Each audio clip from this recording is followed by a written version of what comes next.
reforma do Código de Defesa do Consumidor é o tema do Via Justiça de hoje. Participam do programa o juiz Guilherme Sadi, do Juizado de Relações de Consumo de Belo Horizonte, e o advogado Marco Aurélio Gomes Cunha, integrante da Comissão de Defesa do Consumidor da OAB de Minas Gerais.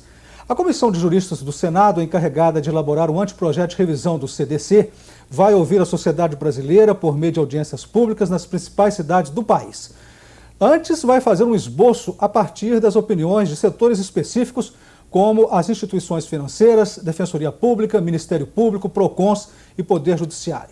O presidente da Comissão de Juristas, ministro Benjamin, disse que é preciso construir um grande pacto de modernização do CDC no campo do crédito ao consumo. Juiz Sadi, como seria este pacto? Bem, como eu já havia falado anteriormente, esse pacto ele iria se referir exatamente numa disciplina maior para a obtenção desse crédito.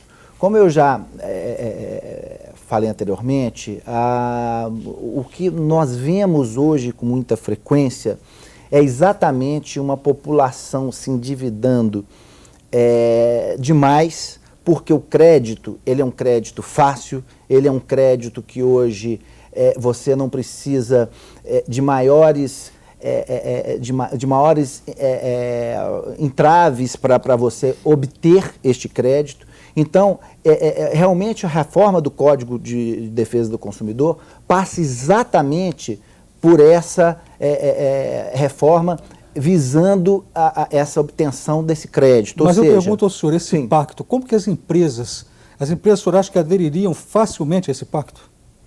Eu acredito que sim, a partir do momento em que as empresas também seriam beneficiadas com um crédito em que elas poderiam ter, evidentemente, a certeza de que não ficariam no prejuízo, evidentemente. Eu acredito que sim, não vejo motivo para não se acreditar. E a opinião do senhor, doutor Marco Aurélio, em relação às empresas? Elas topariam a repactuação? Como que é hoje? É fácil as empresas, lidar com as empresas no dia a dia das relações de consumo? Olha, Carlos, com relação às instituições financeiras, não é muito fácil, não. Eu acredito que essa reforma do Código, talvez ela traga mecanismos que exijam maior responsabilidade na concessão do crédito, maior responsabilidade social, né? Então, por exemplo, hoje em dia, o cartão de crédito é uma verdadeira arapuca, porque parece que as empresas torcem para que o consumidor entre no crédito rotativo, no pagamento mínimo, e os juros mensais são de 14% ao mês. É um verdadeiro absurdo, são os maiores juros do planeta. Então, por exemplo, um produto, um serviço como um cartão de crédito, ele deveria, de acordo até com o Código de Defesa do Consumidor, advertir o consumidor a respeito dos riscos daquela contratação, né? Existe uma questão de segurança patrimonial, bem como informar ao consumidor como consumir adequadamente aquele produto.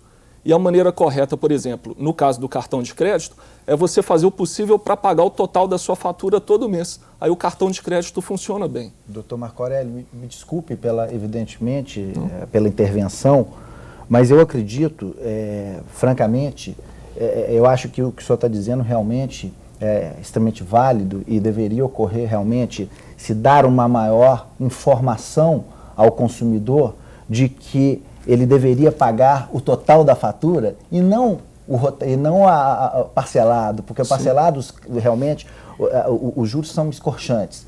Entretanto, eu acredito que as empresas, né, elas têm, evidentemente, o interesse de receber. Sim, né? Com certeza. E, evidentemente, a partir do momento que são aplicados juros sobre juros, né, sobre aquele saldo devedor, torna, evidentemente, para o consumidor praticamente impossível o pagamento. Sim. Então, na verdade, situação difícil, hein? É uma situação complicada.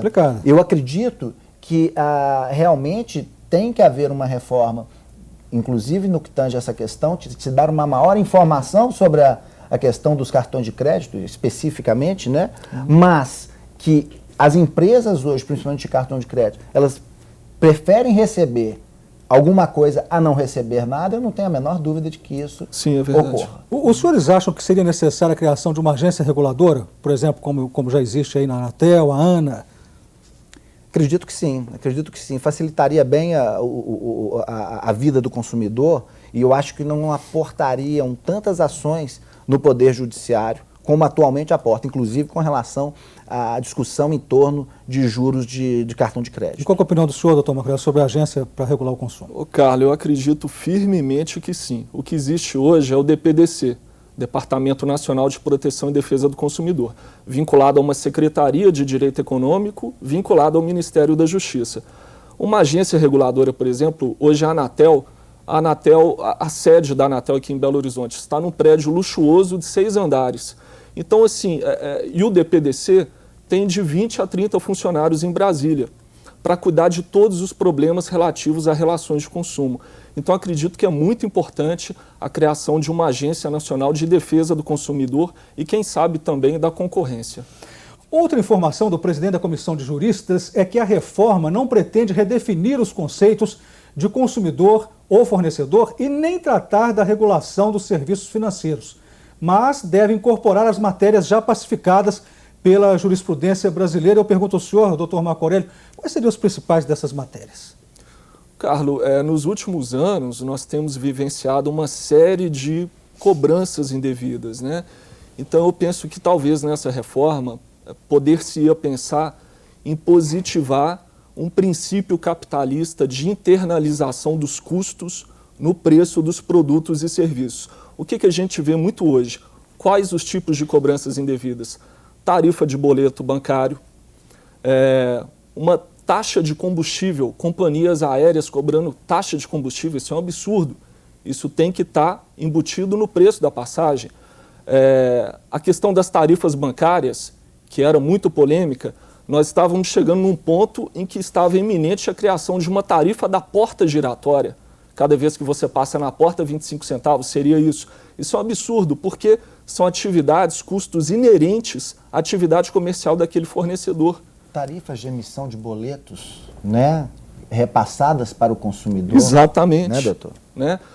Por exemplo, escolas que fazem uma cobrança separada de copo de plástico, de sabonete. É um absurdo esse tipo de cobrança. Então, talvez nós tenhamos que pensar num mecanismo de forçar para que essas cobranças não aconteçam mais. Nós vamos agora para mais um intervalo e voltamos em seguida com o bloco final do programa.